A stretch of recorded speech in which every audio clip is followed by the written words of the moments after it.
Assalamualaikum warahmatullahi wabarakatuh. Halo adik-adik sekalian, apa kabar kalian semuanya? Semoga selalu diberikan kesehatan dan selalu dilindungi dari penyebaran virus corona. Amin. Bertemu lagi dengan saya, Pak Nur Halis, selaku pengampu mata pelajaran Bahasa Indonesia di kelas online kali ini.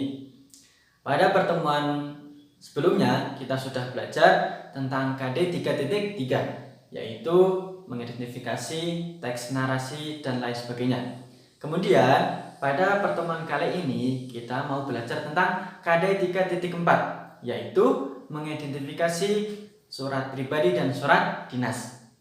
Apa sih tujuannya adik-adik pembelajaran pada kali ini? Tujuannya adalah supaya adik-adik bisa menulis surat pribadi dan surat dinas dengan baik dan benar. Nah, kemudian apa saja sih indikator dari pembelajaran kali ini? Nah, adapun indikator pada pembelajaran kali ini adalah yang pertama ada pengertian dari surat pribadi dan surat dinas. Kemudian ada struktur dari surat pribadi dan surat dinas. Oke adik-adik, sebelum kita mengawali pembelajaran pada hari ini, marilah kita berdoa bersama-sama. Semoga pembelajaran pada hari ini bisa berjalan dengan lancar dan membawa keberkahan untuk kita semua. Amin. Marilah kita membaca bismillah bersama-sama. Bismillahirrahmanirrahim. Oke adik-adik, kita mulai pada indikator yang pertama atau pembahasan yang pertama, yaitu mengenai pengertian dari surat pribadi dan surat dinas. Oke, kita mulai pada surat pribadi. Surat pribadi adalah surat yang ditulis secara pribadi adik-adik. Tapi ingat, tidak diwakilkan untuk sebuah lembaga atau instansi. Nah, surat pribadi ini ditujukan kepada pribadi lain adik-adik. Bisa untuk orang tua, teman, sahabat, atau bahkan kepada pacar adik-adik sekalian. Nah, bahasa yang digunakan pun adik-adik itu menggunakan bahasa ragam santai atau bahasa keakraban. Namun tetap memperhatikan unsur-unsur kesopanan. Gitu adik-adik. Paham kan? Kemudian apa sih pengertian dari surat dinas? Apakah sama ataupun berbeda dengan surat pribadi? Ayo kita simak bersama-sama.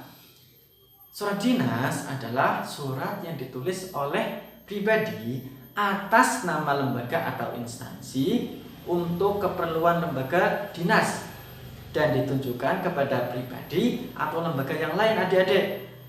Nah, isinya itu bersifat resmi dan bahasa yang digunakan pun menggunakan bahasa yang singkat, jelas, dan berpola adik-adik.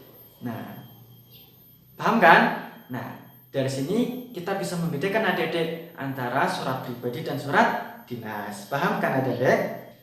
Oke adik-adik, sekarang kita menuju ke indikator yang kedua, yaitu tentang struktur dari surat pribadi dan surat dinas.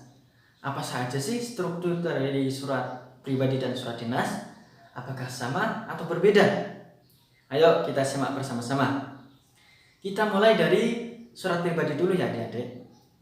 Struktur dari surat pribadi itu ada 6 adik-adik.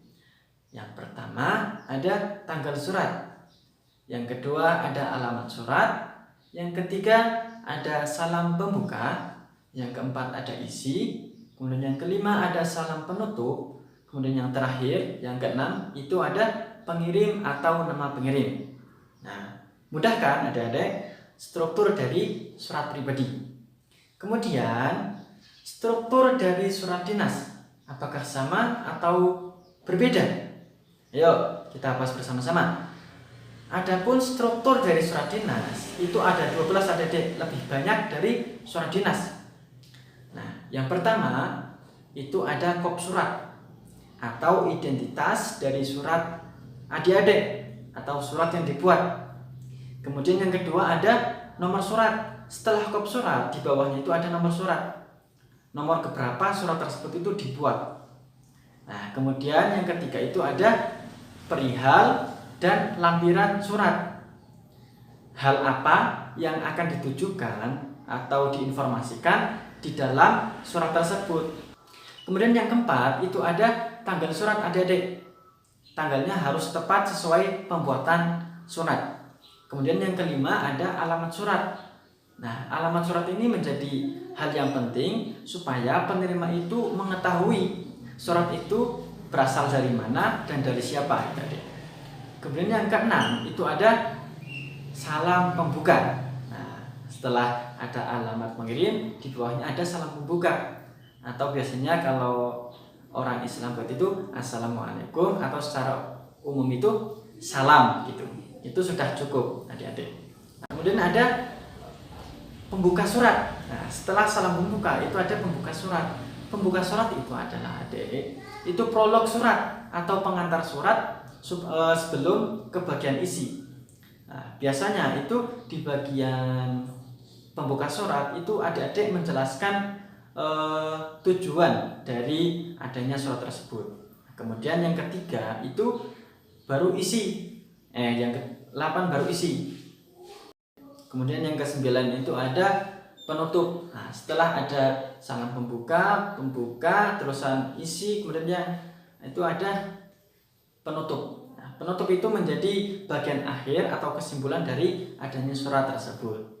Nah, kemudian yang ke-10 itu ada salam penutup. Nah, di atas ada salam pembuka dan terakhir ada salam penutup. Kemudian yang ke-11 ada tanda tangan. Kemudian yang ke-12 ada nama pengirim. Itu 12 struktur dari surat dinas. Mungkin itu saja adik-adik pertemuan kali ini, materi yang bisa saya sampaikan. Semoga materi yang saya sampaikan bermanfaat dan bisa dipahami oleh adik-adik sekalian. Oke, cukup sekian. Saya akhiri. Wassalamualaikum warahmatullahi wabarakatuh.